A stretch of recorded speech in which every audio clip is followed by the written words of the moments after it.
Let's do it. Flick flops, retro rewind. Going back to a better time. When the movies with your honey didn't cost so much damn money.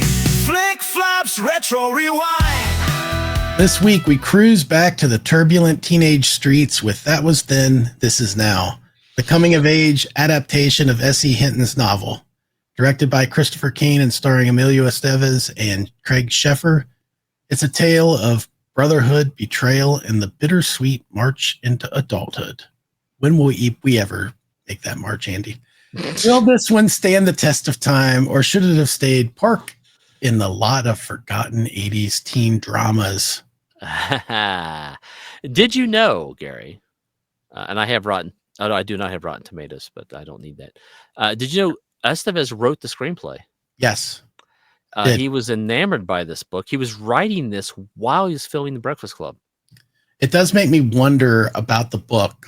I've been kind of on this kick lately. I did reach out to S.E. Hinton. I was trying to get her on one of our episodes, and hopefully, fingers crossed, she'll reach out.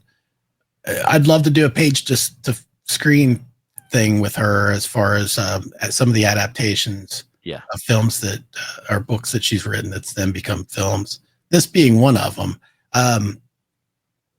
Well, I never read the book. So, well, are you aware? Now we're going to have a little S.E. Hinton history here.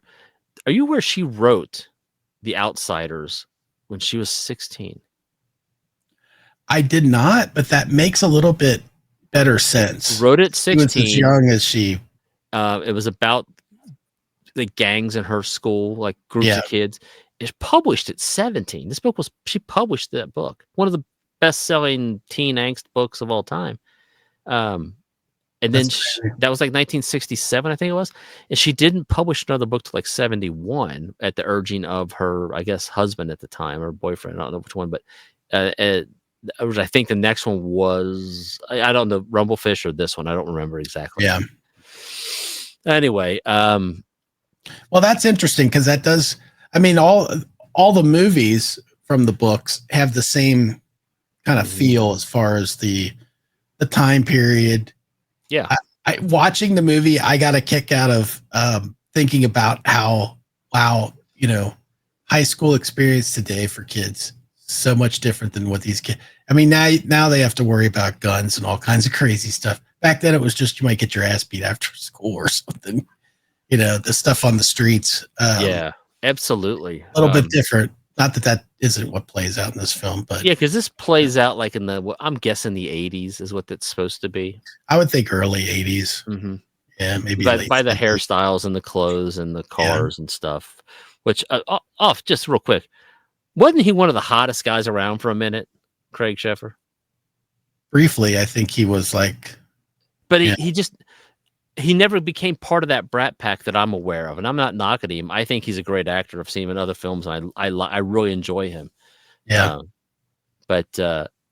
Anyway, Craig Sheffer. I'll say this. What's interesting about this movie to me was I remember seeing this way back in the day when it came to video and stuff. And I liked this movie a lot back then.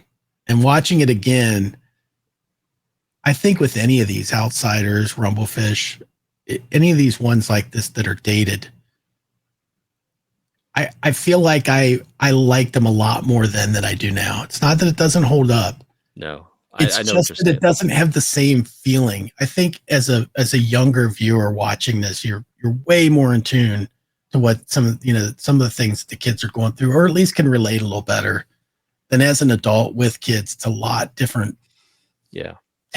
On watching it, I mean, especially with not watching it in any time in between, So, right. Yeah. You watched it 30 some years ago, right? Almost 40 years ago.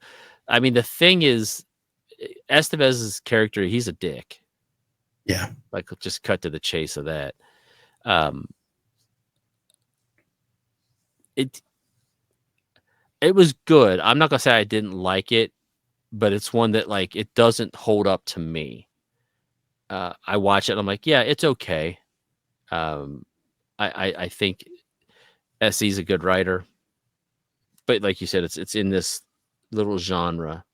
Yeah. And I mean, probably maybe the beginnings of young adult fiction. Maybe she was one of the original who found that niche and went with it. The one note I wanted to say to you, Gary, if you remember the scene, they're driving down the road and there's two girls in a Trans Am pull up next to them. Yeah. Yes, I do. I know exactly what you're talking about. And they hold up our famous sign that we cannot find. I know. Famously, Kevin Hayes had one that said "Beaver Pleaser," which I thought was one of the funniest two words I've ever heard put together. The little talk bubble on a paddle. And we've endeavored to find one. It's not as simple. You used to probably find these everywhere back in the day, but it was you flip it over and it stains on it, Yeah. And I think theirs was like, do you want to get naked or something? And they're like, yeah, right. And it was your way of like holding up a sign as you drove by somebody. Anyway, that's just an inside thing between Gary and me and Kevin, and it was nice to see that prop used. It was. I laughed out loud. I was like, "Oh my god, I gotta call Gary." I know. I just wrote a note. I was like, "I'll save it for the podcast and talk to Gary about it." But look, my thing on this movie, I will say that I don't think it's a bad movie, but I feel like seeing it now at my age, I can look at what's wrong with the movie a lot better than I could back then. Back when I saw it the first time, I was way more invested in the characters. Looking at it now, I feel like the main kind of thing that has the two characters head to head on doesn't really play out all that well until close to the end. Right. That probably should have happened way earlier. I feel like it would have maybe had more, tense drama to it. Yeah. Because they seem like they're buddies through most of the film. It just seems to kind of turn there towards kind of the last third of it, maybe. And it doesn't have as much dramatic impact, I think. But that's just me thinking at it. It happens so quickly. So right. Like you don't feel like that's happening during the whole movie. Right. You feel the tension is from one thing. Craig's got a girlfriend and Amelia wants to be we need to be buds and hang out again, but he's moving on with his life. But the real tension, the real moment, the climax happens way towards the end of the film. And you're like, yeah, well, that just came on quick. Like I had no idea that was what the problem was. Right. And he didn't either. Right. Till the end. So, look, I wouldn't even say teenagers should watch it today because they would probably just laugh. And they probably would. They wouldn't get the message that she was putting in this story, but it's good. For a minute, these books, The Outsiders and all this stuff was hot. Yeah. But it was different. Now I think there's other people doing things that are similar. And, as we've gotten older, the genres have changed and the message is not, it's there, but it's just, there's different messages now. I'm just babbling now at this point. I don't know what I'm saying. Well, I'll end how I felt about the movie by just saying that it was not as good to me as it was when I watched it when I was younger. However, I don't think it's a terrible movie. I think it gets a lot of bad rap. Looking at some of the different critics ripping on it, I don't think it's nearly as bad as the way they say it. In fact, I don't think it's a bad movie. I don't think it's a great movie. I wish it was better. I like the actors in it. And I like the idea behind it. Do you think maybe the book's great? Maybe read the book. That's what I'll say. Maybe because you haven't read the book. Do you think it's the book versus Emilio's screenplay? Emilio's writing the screenplay. He's got to be 20 years old? Pretty young at the time, I'm sure. Yeah. I don't know. Possibly. His dad bought the rights for him because he didn't have the money to do it, but he believed in it. So good on him. Sure. Yeah. That's all I got. Do it, Andy. I'm doing it right now. I'm burning them off. Well, I'm curious to find out if anybody else has seen That Was Then and This Is Now, and can jump on here and let us know in the comments. What do you think about it? Does it hold up? Have you seen it before? If not, see it now and see what you think. But please like, comment, and subscribe. Andy insists that I say to please like, comment, and subscribe. In fact, he's been very upset lately because he feels like we don't have nearly enough subscribers. And I just feel like I have to be the busker for him to say, please. I'm crossing my arms and making a face, Gary. He's been doing this a lot. He pouts a lot. And I, frankly, as adults, I just don't want to see it. So please subscribe. For the life of that guy, I can't believe I got that right on the first. Look at that. Look at that face. I'm mean mugging. All right. Thanks, everybody. Say bye, Andy. Bye. The Tommy twins are at it again, hoping to plaster your face with a grin.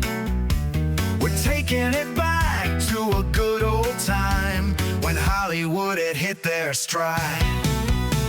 We're talking about nostalgic flicks, and we're hoping to get some like button clicks.